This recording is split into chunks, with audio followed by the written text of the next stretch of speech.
following program is brought to you by your friends at Podcast One. You've reached the Holiday helpline. We turn the holidays into holidays. Hi, there's only 1,256 hours until Christmas, and we haven't even started our wish list yet. Get to Old Navy. Old Navy? Yep, Old Navy has everyone's favorite winter gear like $5 tees, $10 thermals, $15 sweaters, and $20 outerwear. Time out. $5 tees? Yes, plus thousands of other styles start at $5 too. Amazing cold weather deals are already here at Old Navy and OldNavy.com. We're going to Old Navy. Turn your holiday into a holiday. Get to Old Navy today. Valid 10/30 to 11/7. Select styles in stores only.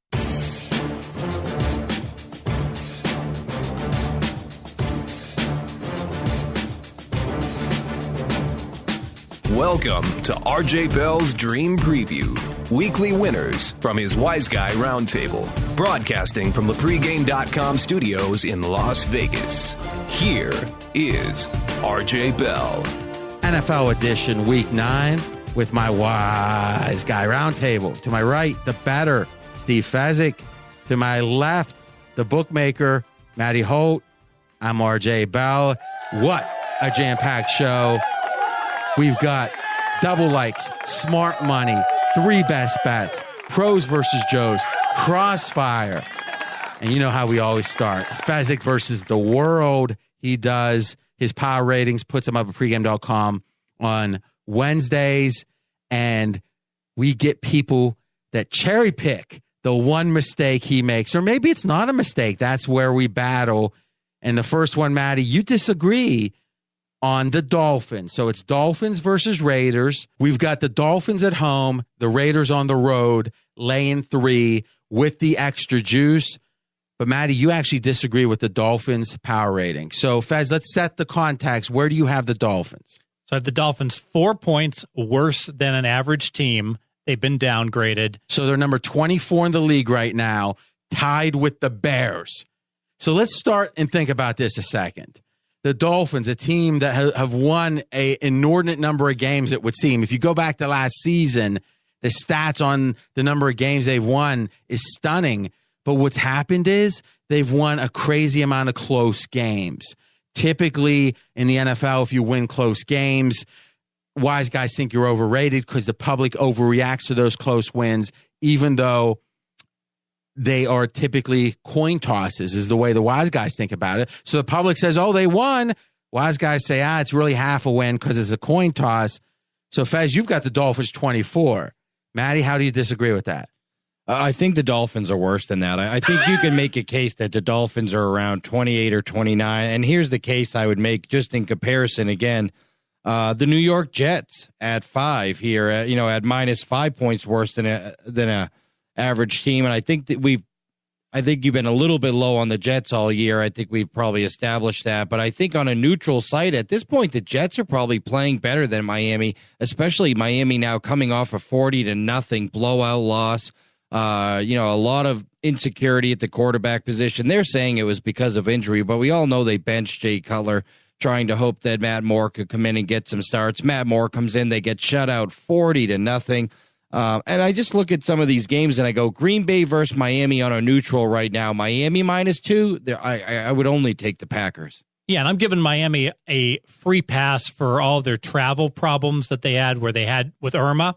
They wound up stranded out in California. Are you talking like literally back in like 6-8 weeks ago? Well, it explains why their stats year to date are more that of a 28th or 29th best team in the NFL. Normally, I'm a stats guy, RJ, but when there's extenuating circumstances, I'm going to give them a pass for the bad game at New York and the bad game in London. And the question is, should I give them a pass? That's really the why we're disagreeing. Are you giving him a pass for last week's 40-0 loss as well? No, that is more than concerning that they were a complete no-show. It was a Thursday game, short work week. They were a no-show. But here's the thing, and this is where I always disagree with you, Fez. I can see you saying, hey, maybe the line, the market gave the Dolphins, or let's say they didn't clearly see that the Dolphins should be 2 points or 3 points worse in London, or 2 points or 3 points worse with the Jets. But there's no factor like fatigue or anything really other than a quarterback injury that's going to be more than 3 points, right? So when they lose games like 40-0, or what did they lose the London game, right? It was an extreme score. So maybe they lost 30-0. You should say, oh, I'm only going to count that as 27-0 because of the rest. The idea of completely eliminating the game almost makes it seem like it was a sure thing if you would have just bet against them there. Like, unless you bet your whole bankroll or 50% of it with Kelly because you thought it was a 95% bet or whatever, then you can't wipe it away. Well, I didn't wipe it away. That's why they're 4 points worse than an average team, the same as the Chicago Bears. The London game, they clearly wore down. They were tied with a minute left to go in the end of the first half. So it goes to the narrative that this team was gassed and they ran out of gas in the second half. All right, so if we look at last year, I guess you got to count the playoffs. So they lost the playoff game, and then 1, 2, 3, 4, 5, 6, 7, 8, 9, 1, 2. So they finished the year 9-3 last year, counting the playoff loss. The Dolphins 4-3 this year. So they're 13-6. 13-6 their last 19 games. The Dolphins straight up, and Fez says they're number 24, and Matty Holt says they're worse than that. Wise guys think differently. That is for sure. And I tend to agree with Matty. I don't think this is a good team at all. And you got to wonder why, because when the O-line last year was healthy under Gase, and obviously Gase is still the coach, that was a pretty good team, I thought, last year. I mean, is it just the quarterback? I mean, was Tannehill that good? What is wrong? And let's get into the game again. Raiders are favored by 3 on the road. Matty, you can start, but maybe you can help me understand what went wrong with this team. So obviously there's some friction in the locker room where you don't get rid of your best running back in Jay Ajayi. And you could say, well, part of the Ajayi trade was that he wanted a long-term contract and they didn't want to give it to him so because they had some concerns with his knee. But if that's really the case and that's what ownership says, there's a residual effect with that sometimes when you say, hey, this guy, we're not sure about him, so we don't want to pay him a long-term contract. That affects the players who are also fighting for that next long-term contract. And are you going to give it to them? Not to mention, we talk about yards per play as a measuring stick all the time for these teams. Number 32 in the league, offensive yards per play, the Miami Dolphins. Okay, so a couple quick questions, and we'll get your lean or like, and then go to Fez. Ajayi on the field, how much of a downgrade is his absence? Half a point even? Maybe even a little bit less than a half a point. Okay. Fez, you agree or disagree on that? 3/10 to 4/10. I don't think it's any adjustment. They're averaging 3.2 yards per rush, which is right at the bottom. I mean, if you would have said who's the best offensive player on this team, I mean, certainly of skill positions, who has the most talent? Yes, but he hasn't been. He was one of the 8 best running backs in football last year, period. And he's been awful this year. I know. I'm just saying. All right. Back around the horn, how do we grade the psychology of him getting shipped out? Because, I mean, this is a team with a winning record, right? The theory is you're in the playoff hunt and you're sending out your best player. Isn't that the ownership? Isn't that the GM saying we don't have a chance at the playoffs? Not only we don't have a chance at the playoffs, but we don't want to pay guys in contract years. And that doesn't always have the best effect. Winning cures that if you're the New England Patriots, but it has also backfired for many teams.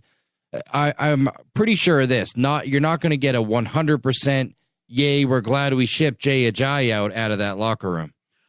Same question. Oh, I think it probably deals with how his chemistry has been in the locker room. They probably would not have gotten rid of him, even with the monetary reasons, if there wasn't an issue or a problem with that player. We've seen that with the Patriots. How do you know that? I don't. We don't know. Oh, that's a crazy. To me, the odds of that we're going to say he was a locker room cancer because they traded him. Well, it sends was a message. Garoppolo a locker room? It would send a message if he were a cancer. Yeah, but who says he is? We don't know, but it sends a message possibly from a coach that I think is a good coach in Gase that we're not going to put up with problems. Couldn't it be we're not going to be able to sign this guy, so we got to get something out of him now anyway?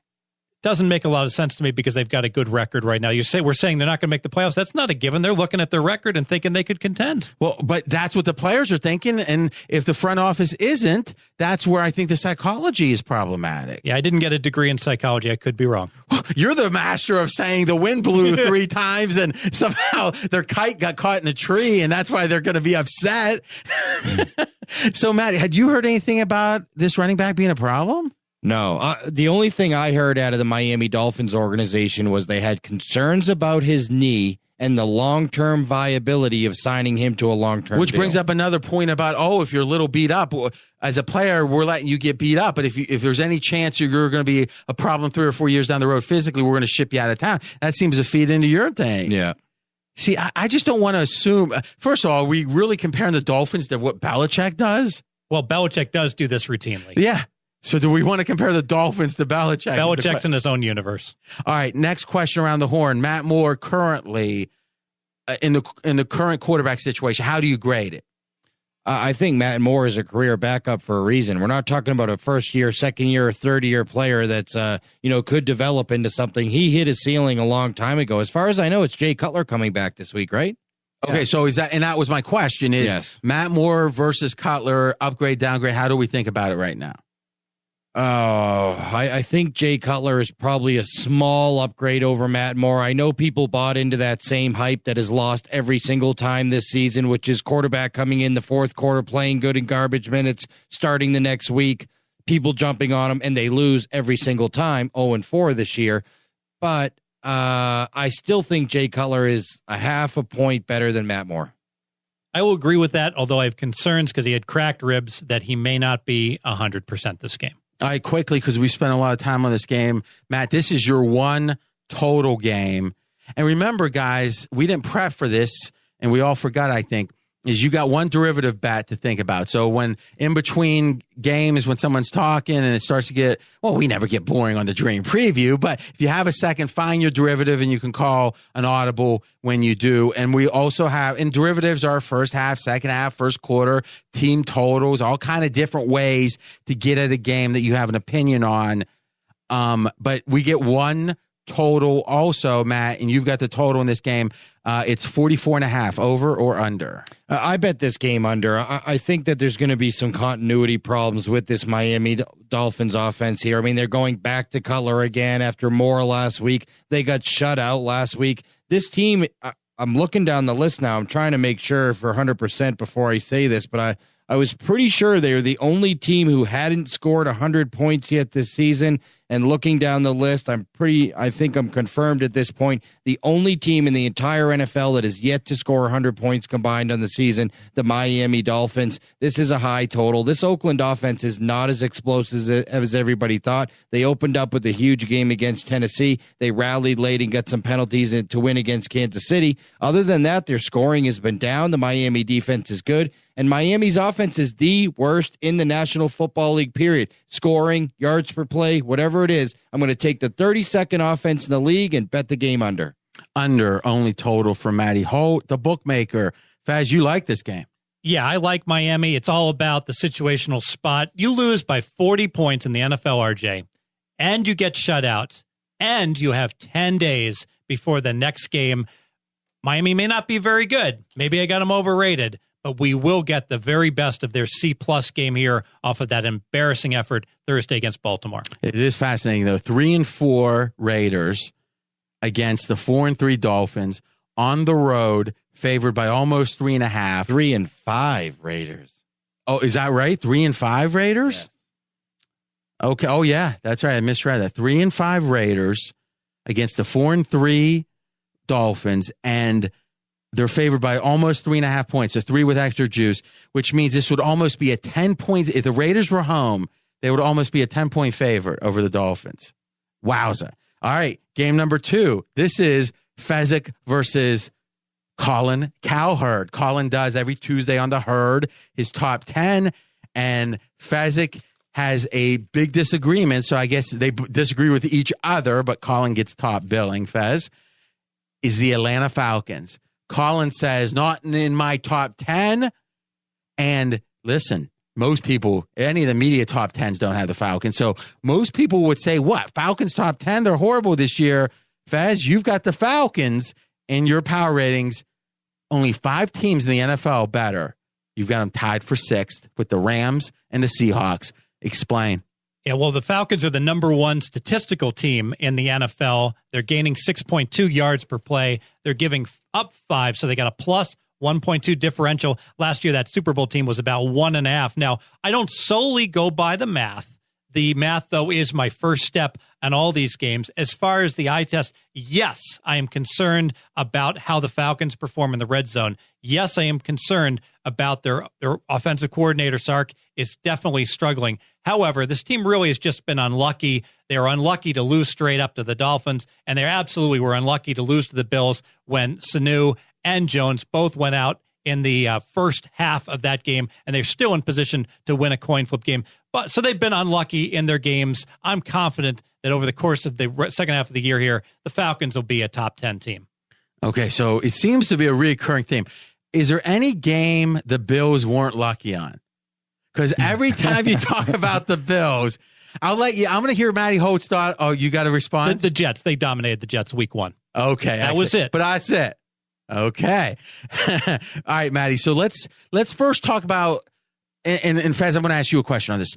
Red zone. We talked about it last week. We think the red zone stats, when they differ from the full field stats, offense or defense, is about 75% luck, 25% scheme, 25% certain players do better in the red zone. So usually if you say you've got a team whose stats are at a certain point across the entire field, and then if they're either much better or much worse in the red zone, usually, well, obviously that affects the scoreboard greatly. Usually there's a lot of luck in that, so we want to fade those differences. Do you agree with that? I agree strongly with that. All right, so Matty, how do you look at the Falcons in general? They are kind of an enigma for me because I do think that this team's really still very talented on offense, maybe personnel-wise, the top 3 most talented teams in the NFL. And I do agree with Fez that the Sanu and Jones injuries to your 1 and 2 receiver at the same time certainly had an effect on them for a few games. Now Sanu's back, Jones is back, fully healthy. I expect this offense to actually pick it up in the red zone. Okay, let's look at the game here. Panthers at home, favored by only one against this Falcons team. You guys both have leans. Matty, start with you. So here's another trade this week. Then we talk about, hey, some guys we're trading for different reasons. Why did the Carolina Panthers, despite the fact that they already lost Greg Olsen, one of their premier big receivers, trade their biggest wide receiver in Kelvin Benjamin this week? Locker room, perhaps. clear out the troublemakers. I mean, this was a big-time playmaker a couple years ago that had some serious injuries, and all of a sudden we traded him. And without Greg Olsen and Kelvin Benjamin now, that receiving core looks drastically different. They're much smaller. You don't necessarily have the deep threat as much unless you go to the rookie from Ohio State. So, McCaffrey, who everyone was so excited about, hasn't turned out to be the player everybody thinks. I lean toward Atlanta here. Okay, lean towards the Falcons. So the theory is, I guess, what could it be? So Benjamin's contract was up at the end of this year, his rookie deal. Is that right? And they were paying him a lot of money. And from all on his rookie deal, they're paying him a lot of money. I think it was a high number. I don't think a rookie deal can be. It's a slotted thing, right? So I mean, he was the number 1, first round pick, but still, the theory is those rookie deals are the sweetheart deals for the team. And they were saying that he was eating his way out of the league. He was one of the heaviest wide receivers out there. Okay, so this may be something where it's a subtraction on the field, but not so much a cue from the front office we've given up on the season. But we have a key problem here because apparently Cam and Benjamin got along very well. And we all know Cam Newton is extremely temperamental and emotional. How is he going to respond to a loss like this? Oh, you know something? We got to do it. Maddie's head sweating back and forth. I love it. Only in dreams. I love it because we know Cam. We know the psychology is important. His mindset, I think, is important to him. And, who knows if this leads to pouting. I think that's a great. Had you heard that, Matty? I had heard that Cam had the best relationship with him of all the receivers. But you have to understand a lot of those guys are new, too. You have a rookie from Ohio State. McCaffrey's a rookie. So it makes sense that he would be closest with Benjamin because Benjamin's kind of the senior leader of that receiving Yeah, but core. It also makes sense that absence would affect him more than most, I think. Sure. So great point, Fez. All right, so leaner you lean to Atlanta. Any other thoughts on the handicap on the game? I mean, really nothing on the Panthers except Cam's going to be pissed off. That and the Panthers won by 14 points last week, and they won with their defense, not their offense. So their offense is already struggling, arguably. Last question. You were talking about Sarkisian as the OC struggling. How does an OC struggle? Do you think, because again, I was the one a few weeks ago saying I thought he was overmatched with the X's and O's. You kind of, if I remember, people were kind of poo-pooing that. I don't remember specifically that you did. Do we believe it's X's and O's? Is it that he's good enough, but he's kind of psyching himself out because of all the second half stuff? What do you think it is? I think it's the X's and the O's in the red zone. You look at the New England game, they put up plenty of yards. They couldn't score a touchdown. Terrible.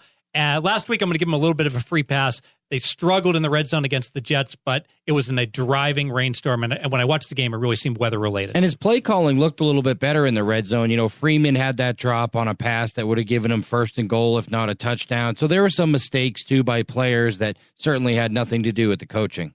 Next game, and this is my, not power ratings disagreement, but rather a big question about the adjustment that's going to be made for Jimmy G, Garoppolo, 49ers. Fez, you got them right now, number 30.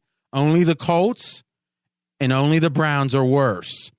Now, we know the 49ers had 5 straight losses by 3 points or less. That was literally a record, an NFL record. And my case was, hey, a field goal here or there. This was a winning team at a certain point. Last 2 games, some people have stayed on them. And Fez, you did last week, and it doesn't even look like, you hear the Eagles saying, oh, we didn't really play a good game, and they cover easily. So my question is, what do you think about the 49ers before the Garoppolo trade, and thus it segues into what do you think the Jimmy G trade will do for this team? Yeah, I think it's going to be a big shot in the arm. They got 5 guys injured in that Philadelphia game. They were only trailing 3-0. Breathard threw in the middle of the second quarter. What, 2 minutes? Middle of the second quarter, and then they threw a pick 6 from their own 40. And then that's what happens when you bet on this when you bet on a bad quarterback. Exactly. So I think Jimmy G probably going to be a 4-point upgrade. I think it'll be more as the season progresses. When he's ready to start, he won't know all the systems, won't have all the familiarity.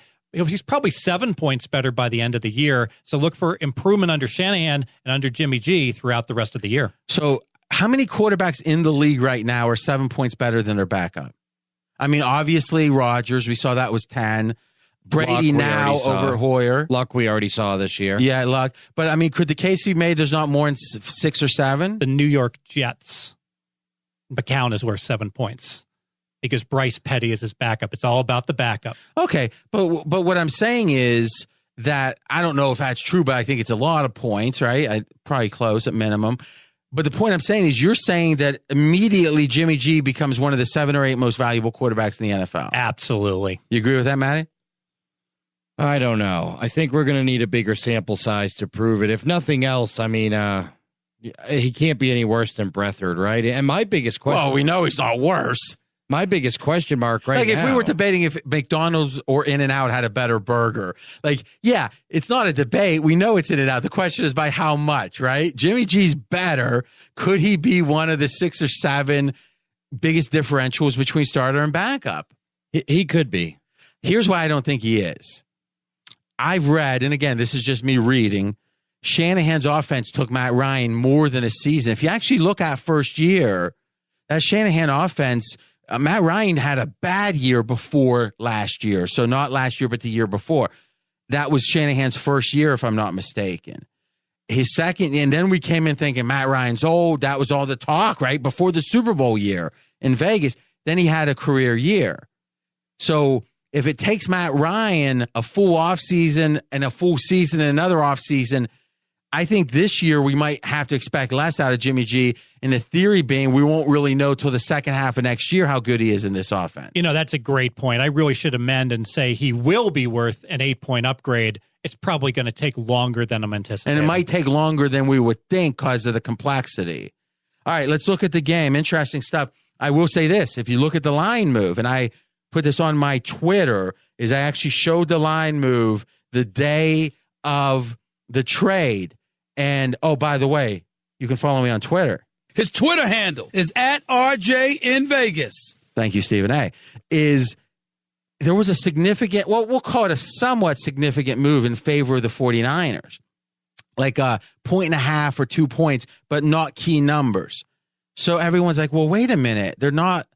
He's not going to start this week. Why? To me, it was the psychology. It was that opposite of the cue. The GM is given a cue. You guys aren't making the playoffs. We're going to start saving money. Or, hey, we think that we're going for the number one pick. We're making some trades. Like whatever the negative cues, this is a cue that our biggest problem is solved. Wink, wink. Even if we play hard the rest of the year, we probably have a top 5 pick. Right. So we trade, who knows if they end up signing Cousins? Who knows what they end up doing? This is not a free roll, but they're taking a chance with Jimmy G. They might think halfway through this or, through the end of the season at the end, say, he's just not our quarterback. So yeah, second round pick's fairly expensive for that. They might sign Cousins. They might draft a quarterback top 5. I mean, this team's in a great quarterback position all of a sudden. I think it's got the whole team excited. Agree or disagree? I disagree because the line move was minus. Arizona's laying 2.5. Mm-hmm. It became pick when the news broke because people were saying, "Oh, Jimmy G's going to start." Well, so wait a minute. You're thinking the sharps because that's who's moving a line on a freaking Monday or Tuesday, right? Not off information. So normally you're 100% right. The line moves Monday or Tuesday off sharp action, except for when the public gets a trigger in their mind that makes them bet that early. Zeke suspended, or hey, Jimmy G traded. So the public will actually, because it's funny, if you look and if you go up to pregame.com and look at and click the Game Center tab and go into the consensus, if you look at the betting handle, it's crazy. Like Sunday afternoon, how low the handle is for the Monday night game. Like there's hardly any games, even the 4 o'clocks have kicked off.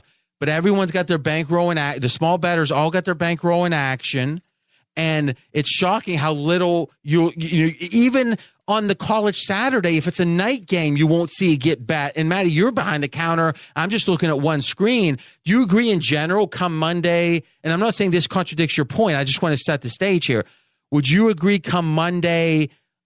Sunday afternoon, even after the late games or the 4 o'clock Eastern's kick, that you still haven't gotten even 10% of your Monday night action for the week? No, we've gotten more than 10% of our Monday night action. Okay. Because there's so many parlays, teasers that are correlated but I'm saying to on Monday the night. straight bets. Yeah, that's probably a fair statement. All right. So, but you're saying, 1 second, Fez? I got it. He's waving.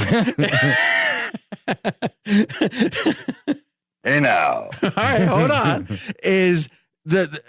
My point being, you're saying the one thing they'll take the rubber band off for a week ahead and put their bankroll in play is off information? We're talking about the public here. You're saying, hey, yes, they will come out for information because it triggers something. Hey, normally Tuesday I don't even think about betting, but hey, Zeke's out. Maybe I don't want to.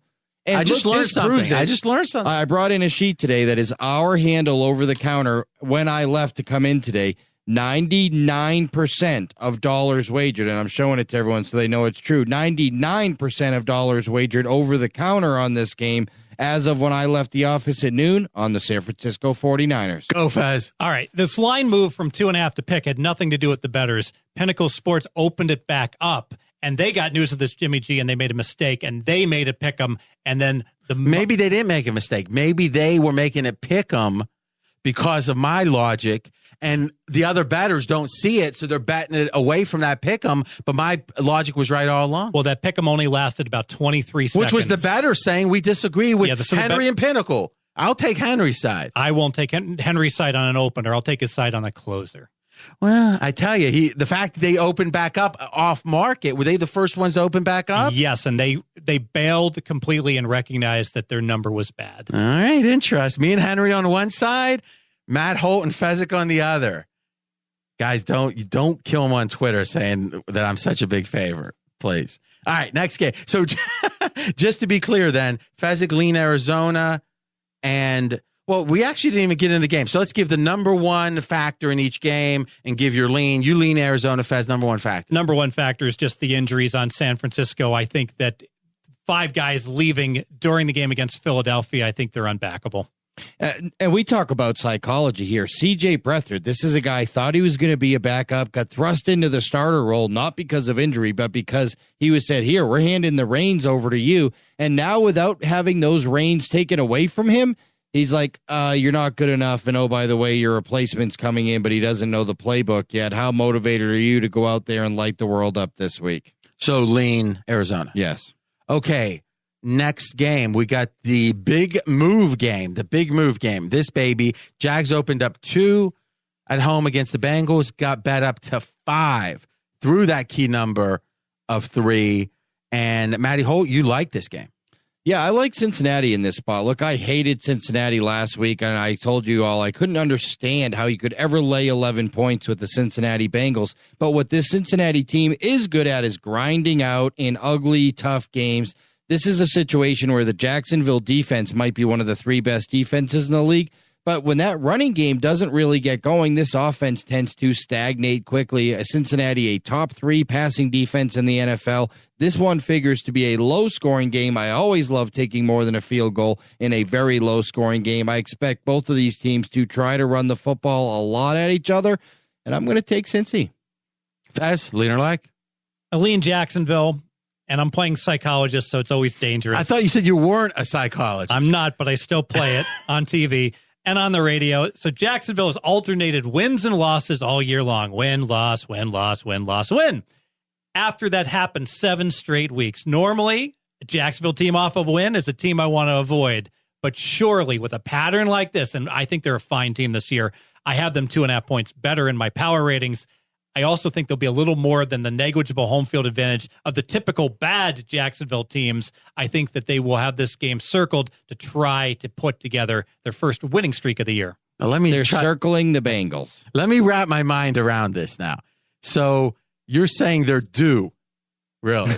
I'm saying they're not going to let up after a win because the coaches will be screaming at them. Because they're due not to let up after a win. Because they've lost after every win all year long. But really, the third time they were faced with this, so they had the win-loss, and then win. The third time, they didn't get it. They weren't screamed at this time, but the fourth time, they're going to get screamed at. That's correct.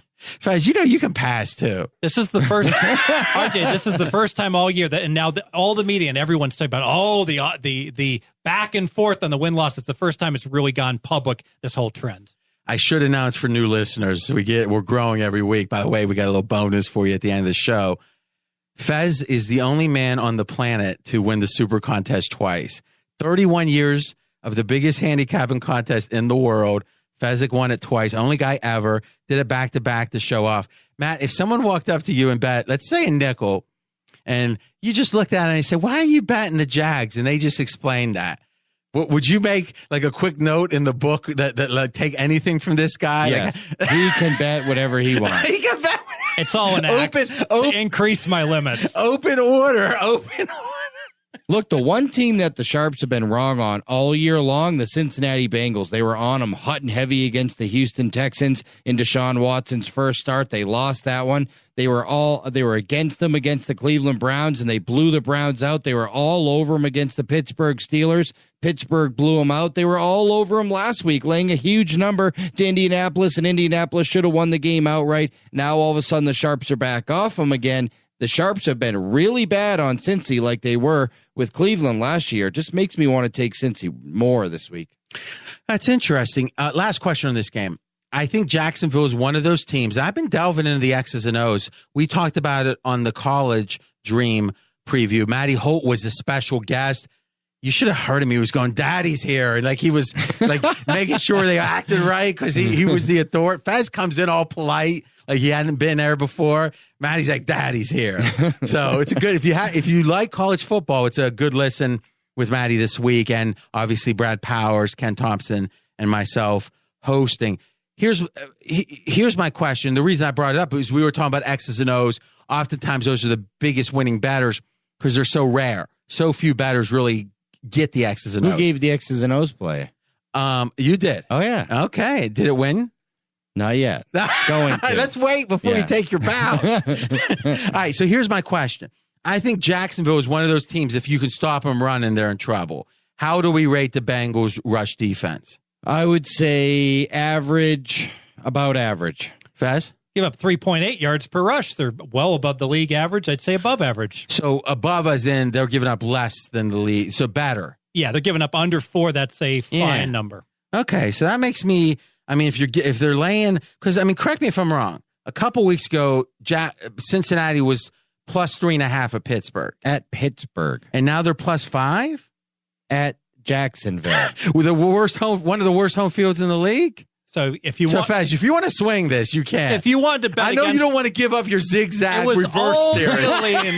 But I agree. If you wanted to bet against the Bengals, what are you doing laying 5 with the Jacksonville team when you could have laid 3.5 even money with the Pittsburgh Steelers that are one of the favorites to win the Super Bowl? You know, I think this might be a Kevin and Bean pick off a side. I'm going to start I usually don't fade Fez, but I don't want to go against the zig reverse. I think in wrestling they call it the swerve. Yeah. Now, are you willing to just reverse your pick on that? Do you want to lean on? Well, you always tell me I need to lean everything. I'm going to pass this game. Oh, did you pass any other game? No. Okay, so we worked him off a play. Now that is an accomplishment. Hold on. That's an accomplishment. Next game, we're going to go through this one quick. This is a QB game.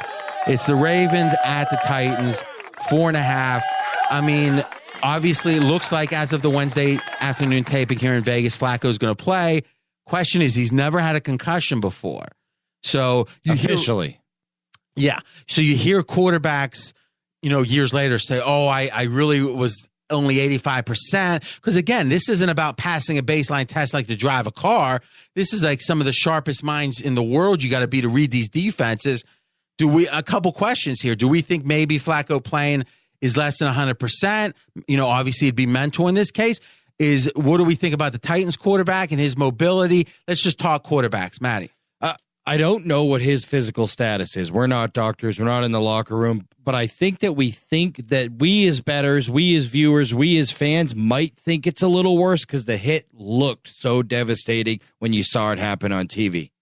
But if you're a guy that has never had a concussion, and let's just accept, the doctors and all that, we know at times there's been stuff hidden. Obviously, it had to be pretty bad. There was blood coming out of his ears. Oh, my God. After that What do hit. you think, Fed? I think that Flacco's not going to run the ball at all, and a great prop is rush yards under. He was not harshly, but criticized for not getting down fast enough, letting the defender for the Dolphins have the cheap shot on him that was borderline illegal. Flacco's not going to run, and contrast that with Mariota, who hasn't been running with a torn hamstring that's recovering from. He probably will be much more mobile. Okay, so this could be our derivative play.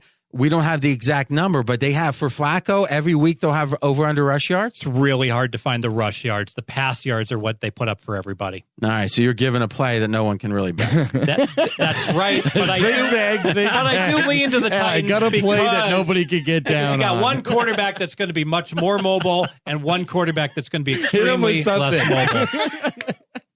I got my derivative. It's coming. All right, hold on.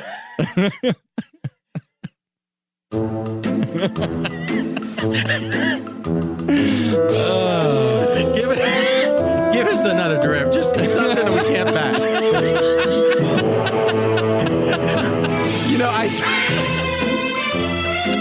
I swear to God, I got this great derivative play. RJ goes, well, where could you bet on it? Nowhere. Nowhere. No, here's the short thing. He's got like 2 places he can bet on. He doesn't want to say. But he's smiling. But here's the thing. I swear to God, someone gave a derivative bet once. I can't remember who. It wasn't a pregame. And he said, now there's no one that's got this up, but it's an interesting bar bet. Like you should just go around trying to find someone at a bar that will bet you on. All right. So we do. So if the plays you can bet, you lean Titans, correct? I do. One more factor. Baltimore is overrated because they got a nice win against the Raiders when Carr was out and Manuel got to play. So they have a phony strength of schedule. It's much weaker than it actually looks like. All right, Matt, you lean or like? I certainly lean toward Tennessee here for a lot of the reasons Fez just said. I actually think we're going to see the best Marcus Mariota that we've gotten to see in the last 5 weeks. This week, the healthiest Mariota, the best Mariota against the team that's struggling, that might be a little overrated coming off a 40-0 loss because they've been on the other side of those games this year, the Baltimore Ravens, for a reason. Pregame.com, that's Matty Holt. Steve Fezzik. Now, how much fun are we having? You know, it's funny. Fez moves away from the mic so his laughs aren't heard. If you have 78 outs, you might be able to find that derivative somewhere. BetDSI.com has been in business for over 20 years paying winners. They're A-plus rated on sportsbook review sites, and you get to use your sports knowledge to make some extra cash. Why sit on all those smarts if you're not going to use them? BetDSI's easy-to-use mobile playing interface makes things simple. Play, win, get paid. BetDSI offers odds on everything football, including live betting and props as games are in action. Plus, BetDSI offers odds on pretty much everything else, too, including all major sports, politics, and even reality TV. Use promo code BELL25 to get a $25 free wager just for registering. If you decide to deposit, you will get a 200% bonus match on your money. Here at Podcast One, we play on BetDSI, and let me tell you something. If you want to add a little excitement to the games you're watching, BetDSI is the place to be. So be sure to go to BetDSI.com and use the promo code BELL25 to get a free $25 wager on the house and 200% extra bonus when you deposit. That's BELL25 to get your free wager and start winning today with BetDSI. All right, guys. All the play is over. It's crossfire time. We've got the Bucks. We've got the Saints. Right now, Saints favored by 7. And listen, I've got to be honest, Fez is probably my favorite pro on a personal level, right? I think it's because he works so hard. I mean, he is, we've got a lot of hardworking pros. And a guy that doesn't do a lot of media for us is so good, Dave Essler. If you guys haven't gone to the forums up at pregame.com, Dave Essler may be one of the 10, I would say, sharpest public handicappers of all sports. He's good at pretty much everything.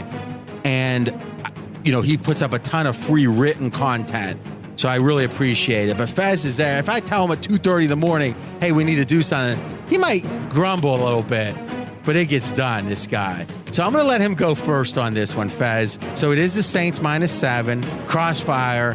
You like? New Orleans Saints. Go. Laying the 7. They really should have covered against the Chicago Bears last week. They completely outplayed the Bears. Red zone fumbles, 2 of them by Ingram going in, costing them arguably 7, 10, 14 points, and that was the margin for the cover. They win by 8. They don't cover, laying 8.5. Undervalued the Saints. What have we seen from the Saints in their good years? And they're good this year. They are a juggernaut in that dome where the crowd is rocking on their good years. You don't want to step in front of that. They've had some tremendous records against the spread as big favorites. And I got to tell you, I'm worried about Tampa Bay's offense. There was no reason that their defense is lousy.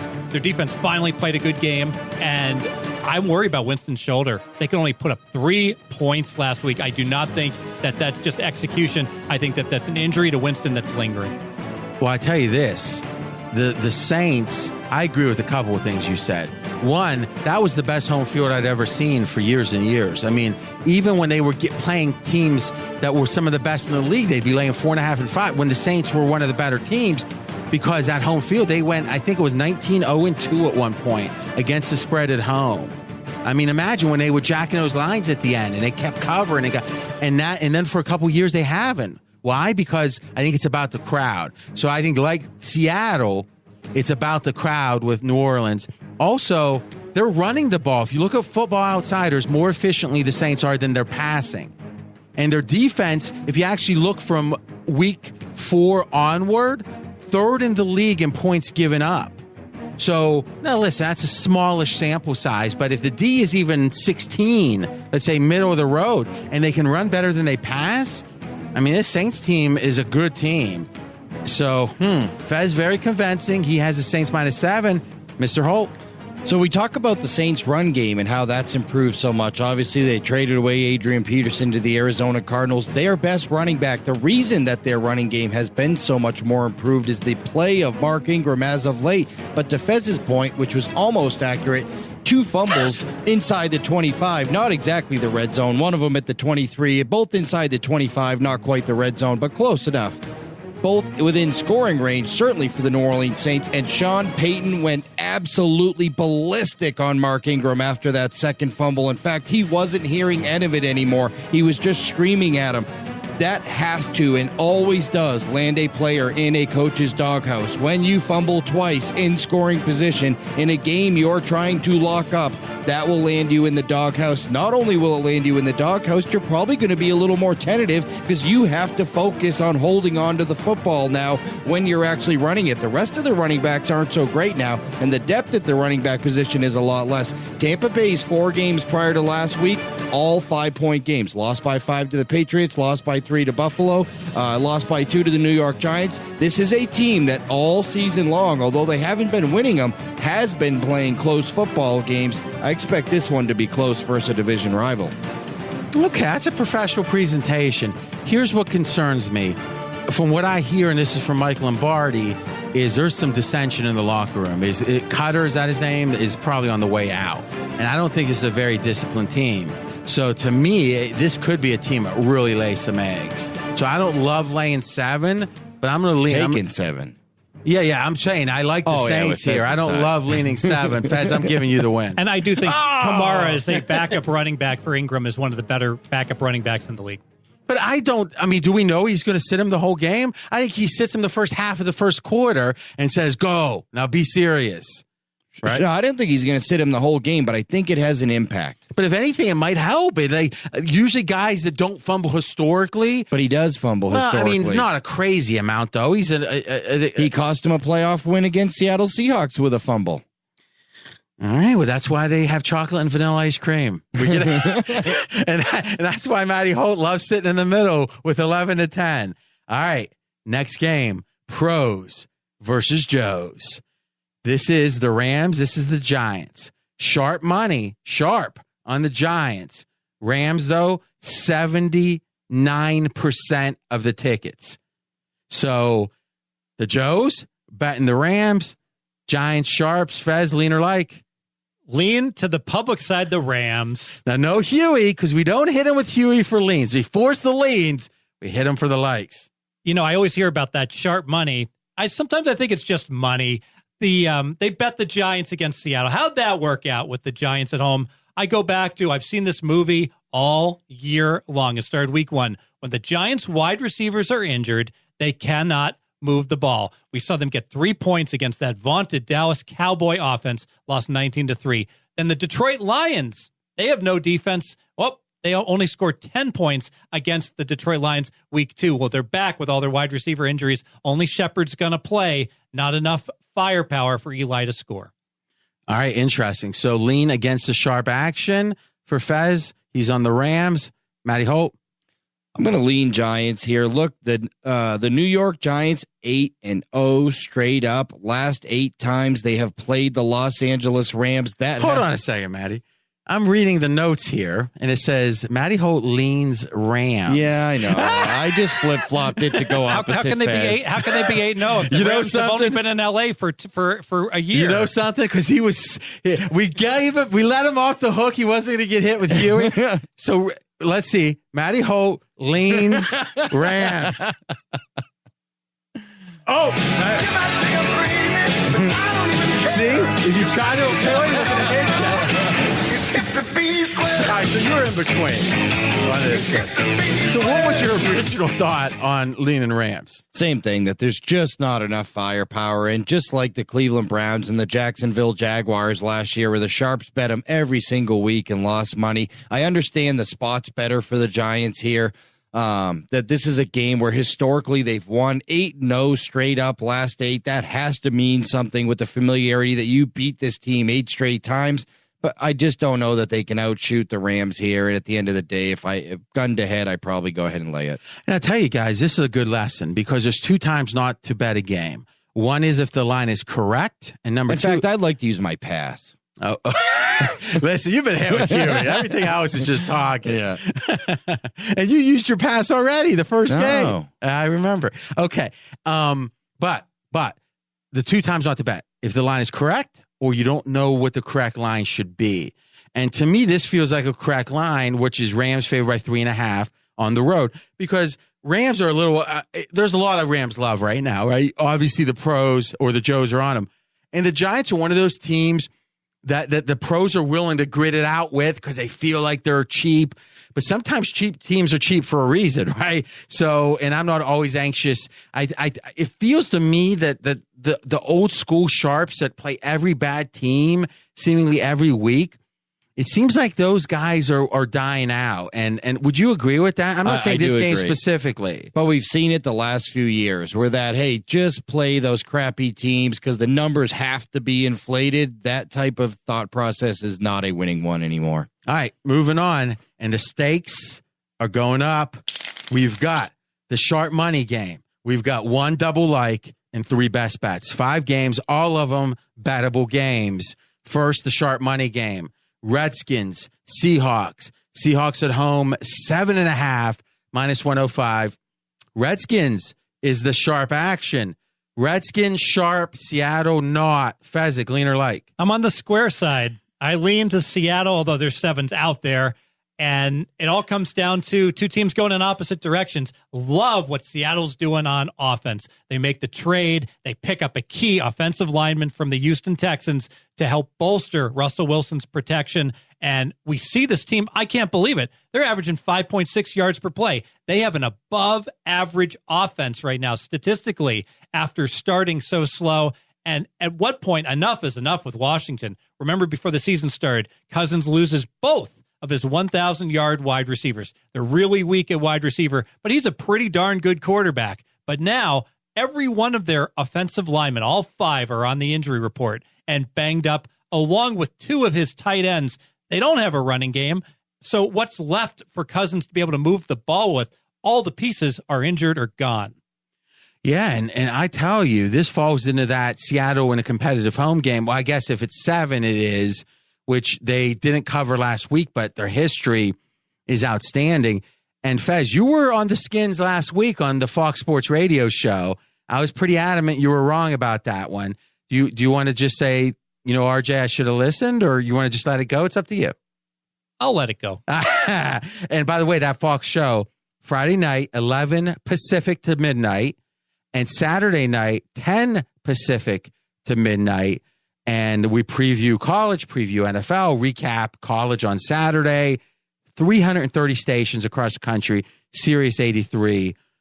Great feedback on that so far, guys. And we have Fez. We have a professional, terrestrial radio host, Steve Cofield, who is quite good.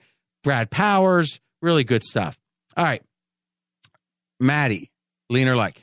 Pretty sure that I used my total on my first game of the night. I'm going to go ahead and use my pass here. Washington, 9-23 against the spread, last 32 road games. This is a spot where they're just not getting the job done. There's a ton of injuries, but Seattle has not been a good against the spread team, especially in these late afternoon starts. 2-9 and 11, 2-9 last 11 against the spread in the late afternoon starts. Granted, they're coming off a win, but not a cover again against Houston last week. They did get the cover the week before, but this hasn't been a great spot historically for Seattle against the spread, so I am not eager to lay the points here despite the injuries. It has to be a pass. I think in general, O-line injuries, especially if they're multiple cluster injuries, are underrated. Do we all agree with that? Yes. Yeah, I would lean pretty hard towards Seattle here, but if I had to say, now at the 6, I love Seattle, right, which was the opener. But where did you guys open up at CG Technology? 6.5, and now yes, I would love 7.5, and it's 7.5 gun to head. I'm taking Washington. Yeah, I think you're right. All right, guys, we got a double light coming up. First, though, this one's easy. You guys came through. We had a flat week a couple weeks ago. You guys got us up next week and up again this week. And here's your coupon. Whenever we go up in the coupon. So here's the coupon this week, guys. NFL Dream 12. So NFL, all caps, Dream, all caps, 12. That's a 1 and a 2, the numbers. $12 off anything. So if you want to get Fezzik's very best NFL stuff, late release information with all the late info, just go to pregame.com, click buy picks, pick anything you want in the cart, Fez, anyone, and put that coupon in, NFL Dream 12, and you get $12 off. So about half price on any of those Sunday packages. So good stuff if you want the best bets. And so many of you have been using the coupons. And thank you for each week helping us grow. I mean, it's been a couple weeks since we went over 1 million listeners on the season. We'll be at 2 million before you know it. Why does this happen? Because you share with your friends by email, Twitter, Facebook. And we see that all the time. Also, you can tell people verbally. All you got to do is search for Dream Preview or RJ Bell on any of the players. You're going to find us. And guys, remember, I get a lot of stuff on Twitter on Thursdays. It's like, where's the preview? Where's the preview? Well, if you're subscribed, you would get it like at 6 a.m. or before. You'd be the first to get it, and it's free to subscribe. You don't have to wait for me on Twitter with that if you subscribe. Or give us a 5-star rating in iTunes. We actually have a perfect 5-star rating. That is rare. Not one person. Now, I hope if you've listened this long, you're not going to want to troll us. But, hey, we'll take a chance. But a perfect 5-star rating so far. I think there was almost 50 ratings on it. So, I mean, a lot of love for the preview. We really appreciate that. Thanks for helping us grow. We really, really appreciate that. Hey, one last thing before we get to the double like. Ton of attention on Twitter about this big World Series bettor. Now, we're taping right before the World Series game is starting on Wednesday. So Game 7 is going to be over by the time this is up. We could talk about this because there's a ton of stuff to say.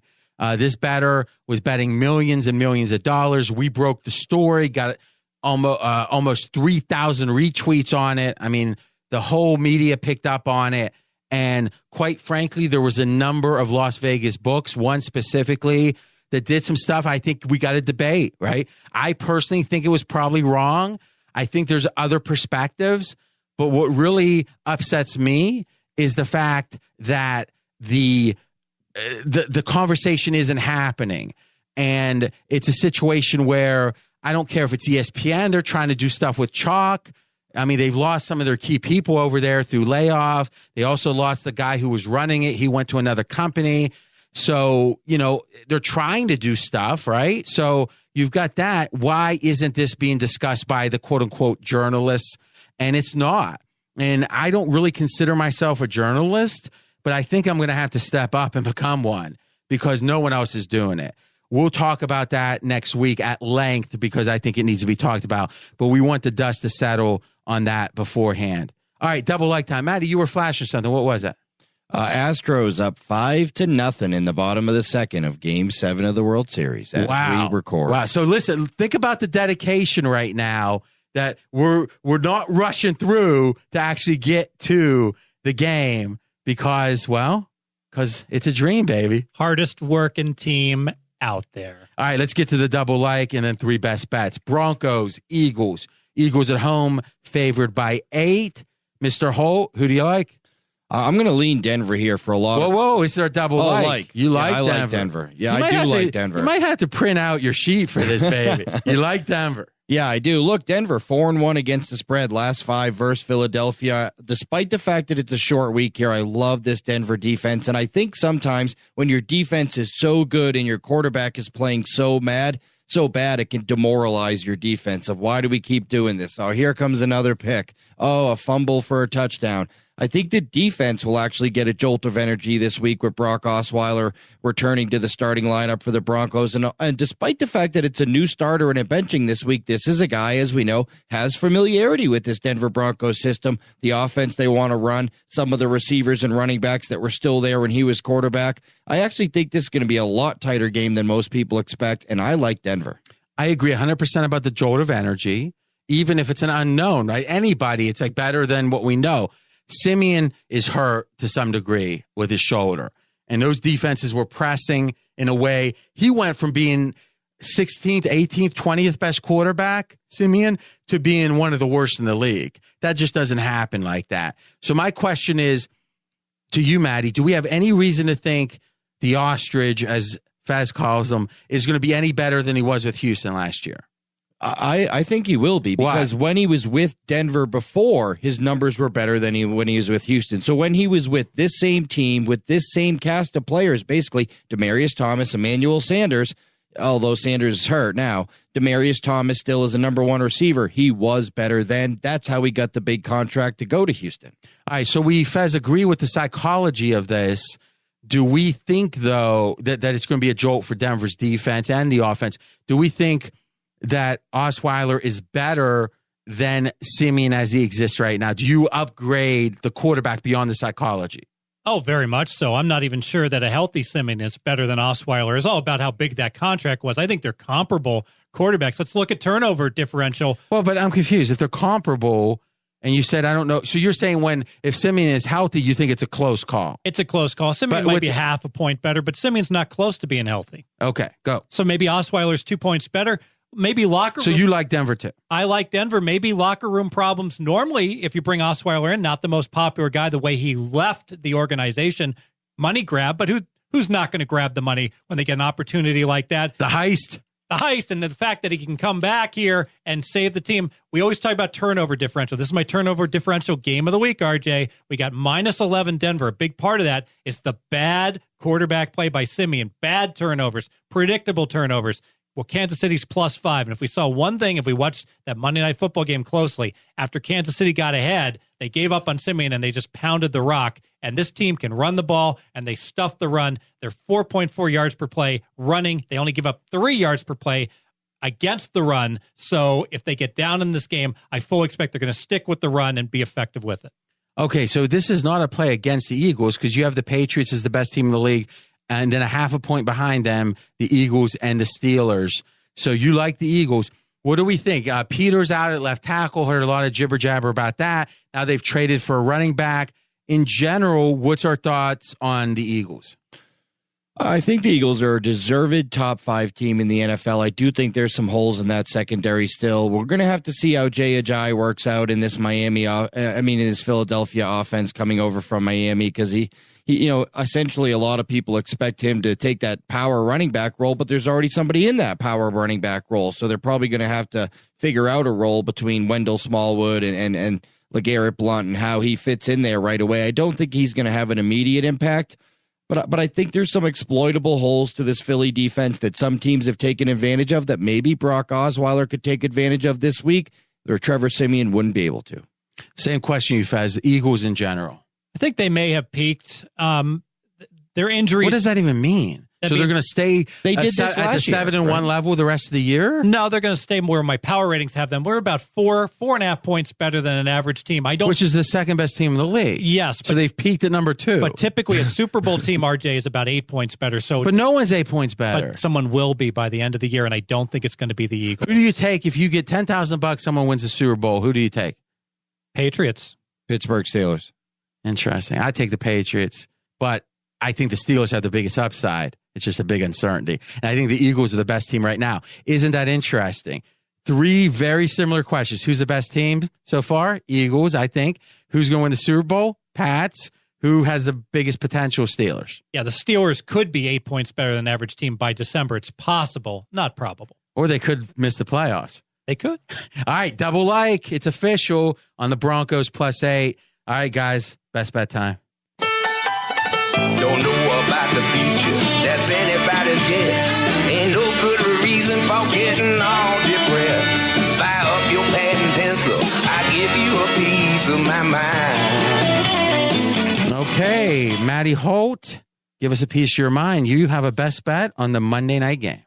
I'm going to go with the Green Bay Packers in this spot, despite the fact that Aaron Rodgers is out. I really like the fact that Brett Hundley has had an extra week to prepare for this game. Not only has he had an extra week, but they're going to play on Monday night, so he gets a full extra another night, too, on top of that rest and preparation. Green Bay is 24-1, last 25 versus Detroit Lions at home. They absolutely own the Lions here at Lambeau Field, and now they're catching points in a scenario where they've won 24 out of 25. Hundley will be better prepared. Detroit's offensive line woes are as bad as any team in the NFL. In fact, their entire starting 5 offensive line was on the injured list last week, as Greg Robinson was the only one that was healthy, and he ended up being ruled out as well. They have 4 of their 5 starting offensive linemen on the IR.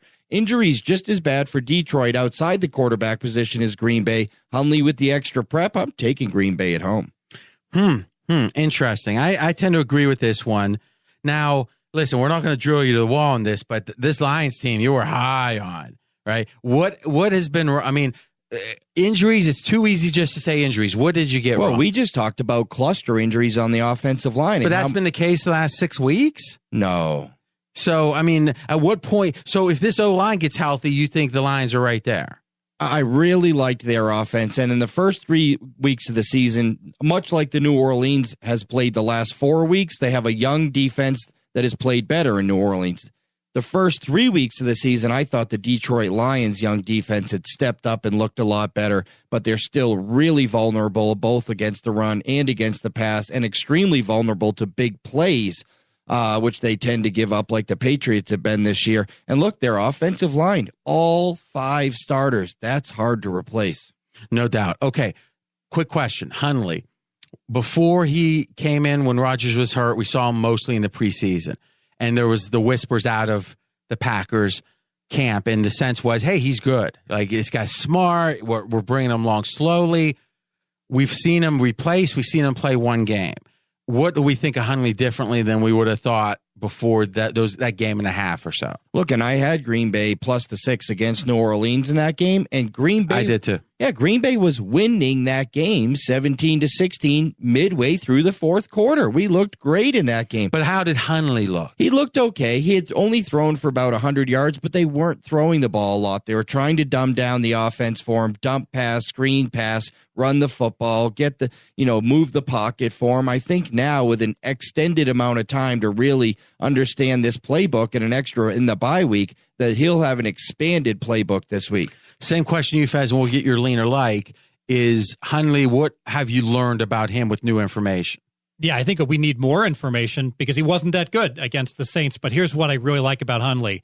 Normally, when you go into a bye week, if you've got a superstar quarterback, he's going to Cabo for a week, RJ. It's his only chance for a vacation. He comes back oftentimes worse. This is a huge stretch for Hundley to show everyone over the next 8 games that he is an NFL quarterback. You know, he stayed home and worked on his game as much as he could to prep for this game. Enormous advantage for the bye week. Lean or like? Oh, I would go ahead and like the 25-1 Green Bay Packers against Detroit here. And another thing about Detroit, what's wrong with Detroit? Their defense is awful. Remember when the season started, they got Arizona. Boom, David Johnson gets hurt, the best player for Arizona. Then they play the Giants. All the Giants wide receivers get injured, so they've gotten a break early on with playing some cupcake offenses, including Minnesota and then Carolina. The real Detroit defense stand up. We just saw it the last 2 weeks against the New Orleans Saints and against your Pittsburgh Steelers.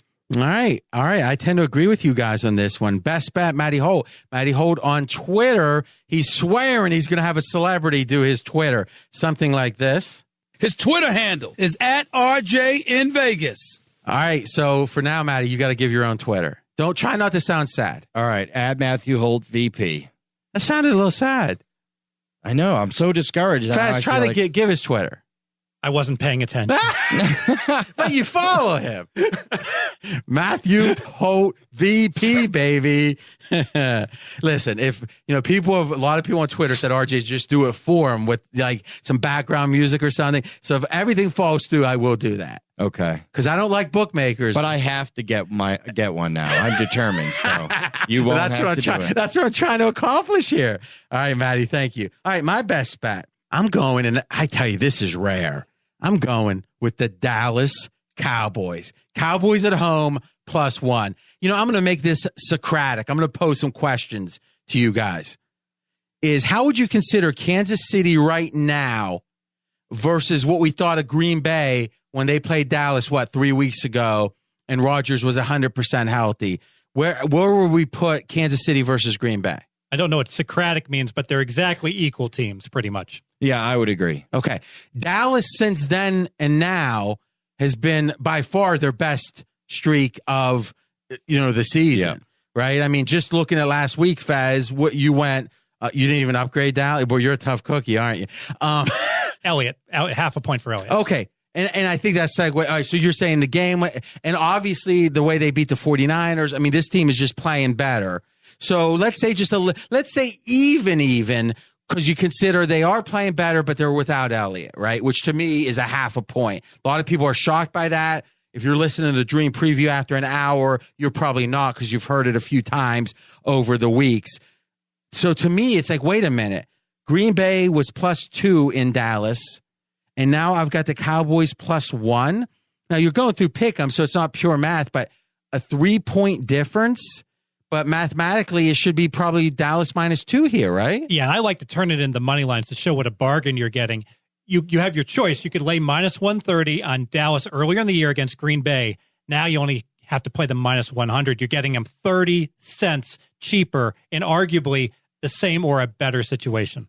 Do you agree with this, Matty? Yeah, I do agree with it. And to me, I think the Chiefs are winning. I mean, they've been playing well, but they've been winning on national TV. They've been doing miracle covers on national TV a couple weeks ago. It feels like, I know it's the Cowboys, but it feels like this could be a little flat.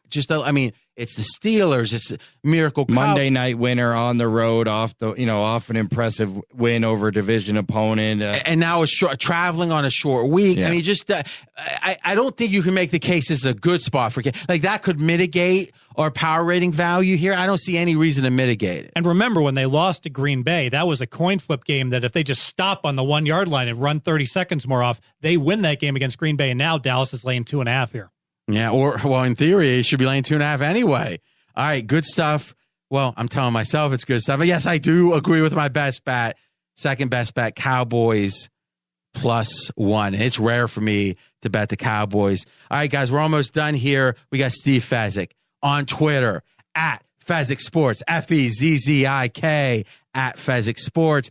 Power ratings, line move predictions, everything. And you know something about Fez. When Fez is giving you a best bet, you know this. What are you doing? This guy don't carry his money in a wallet. Hey, why this guy carries money in a roll? You know Fez is taking off the rubber band. Who you got? Taking the Indianapolis Colts plus the 13 biggins here. I tell you, Houston's not got a good enough defense to be laying 13 points. I love what Watson's doing. And you know what? I'm going to agree with you from last week. I think he is better than Trubisky based upon his great game. I tell you, I was asking that question on Twitter, and people were laughing that Trubisky would be in the conversation. I saw your point last week, right? It was a short sample size, but man, he looks good. He looks great, but the defense does not look good for Houston. A total change in Houston. The Texans used to be a dead nut under team. Now they're an over team. Look at that defense. Everyone knows J.J. Watt is out. However, Merciless, their stud rushing linebacker, is out. Cushing, their stud middle linebacker, got busted for some stuff he shouldn't have been taken, and he got suspended. 2 other starters are out for defense. You look at the stats on this team. This team's giving up 5.5 yards per play. They're worse than an average team. And one thing about Indianapolis, Jacoby Brissett is a capable backup quarterback. Hey, he might be a capable starting quarterback. Yes, Indy's defense is terrible. The back door should be wide open. I'll take the 13. All right, here's my question. Well, first, Matty, what's your leaner like on this game? I agree. I don't think any team has regressed on one side of the ball as much as Houston has by losing J.J. Watt and Merciless here. That 3-headed monster pass rush they had is what made that whole defense. The fact that you couldn't block those 3, and once they lost 2 out of the 3, the pass rush isn't there anymore. They just double-team Clowney, and they got exposed for an average or less than average linebacking core and an average at best secondary. Let me pose something, because I was thinking about this as my best bet, but since it was your game, I gave it to you. I like the over in this game. What number are you seeing right now, Fez?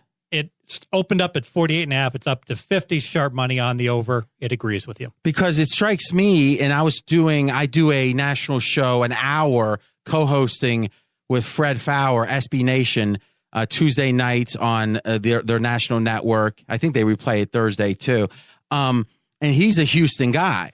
So he knows about Houston obviously very well, right? He broadcast there at ESPN there in Houston. We were talking about this, and he says, listen, because, and this is a good point, because O'Brien got a lot of heat for being conservative, he's got a feeling they really open it up. Like take off the training wheels on Watson and maybe run this baby up a little bit to stop that conversation that he's being conservative. And that with the idea that the Colts, the sense is, they're a grinded out team without luck. No, they're one of the worst, maybe the worst defense in the league. Then you talk about the trend line for the Houston D. I mean, I think there's motivation there to run it up. I really like the over here too. You agree, Matty? I do, until it gets to 51, because 51 is always a key over number for me. But if you got it anywhere from 49.5, 50, I still think you're good, even 50.5. Once it hits the 51, I stop. And if you've been playing over 50 the last 5 Houston games, I believe you have not had one loser. All right, guys, listen, this is going to be exciting. We are doing the Thursday night game as a separate podcast. Go to my Twitter, @RJ in Vegas. I put it out early Thursday morning. Listen on SoundCloud. And here's what's great about it. We have a double like in that game. And you know how rare that is. And we've got a very aggressive debate. Let's just say there's a big old disagreement in that Thursday night game. So check that out for sure on Twitter. And by the way, we talked about it, the Dream Preview College Edition. Check that out. Talk to you there. Thanks for listening to RJ Bell's Dream Preview. Catch the Wiseguy Roundtable each week. College football released on Wednesday, NFL on Thursday. Don't miss any winners. Subscribe on Apple Podcasts or wherever you listen. Visit podcastone.com and download the Podcast One app. Have a question for RJ? You can contact him directly on Twitter @RJ in Vegas. Live the dream with us each week.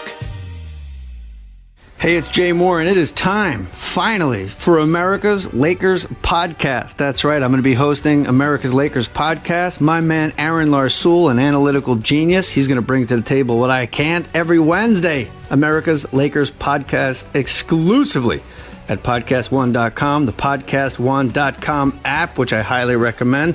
You can rate and review this podcast on all Apple products. And guess what we're not going to do? We're not going to bathe in the gossip and the gratuitous negativity that's been swallowing Los Angeles whole lately. Who did what? Who snitched? Who said what? How about truth? How about facts? How about statistics? How about rotations? What's Luke Walton thinking? Who's underperforming? Who's overachieving? Who's rewarded? Who's coming? Who's going? And what are we going to do with all the delightful, delicious cap space? America's Lakers podcast with me, Jay Moore, and my man, my brother, Aaron Larsoul, every Wednesday, podcastone.com. Hi there, my name is Susie Schuster. And I'm Rich Eisen. We're teaming up once again in the studio with our new podcast, Not Just Sports, with Susie Schuster and Rich Eisen on Podcast One Sports. In case you're wondering what this show's about, sometimes we're not just sports. Right. Do you see what I'm saying? And that we actually like being in each other's company. We do. Enough to work together I and think have so. 3 kids. That's why we haven't spent enough time together that we're sitting here at Podcast One. So we're sportscasters and we're parents, so we'll talk sports and maybe parental guidance will be suggested every now and then. I would hope so, because this is not an X-rated podcast. No, this that's is a correct. family-friendly podcast. It is exactly that. So we're just going to be hanging out, talking sports and other stuff. And I will try to educate you on all things in the NFL, because, Thank of you. course, behind every great man is a greater woman. That's correct. There you go. Join us every Wednesday exclusively on Podcast One. Subscribe today if you know is good for you on Apple Podcasts or at podcastone.com, or download it on the new Podcast One app.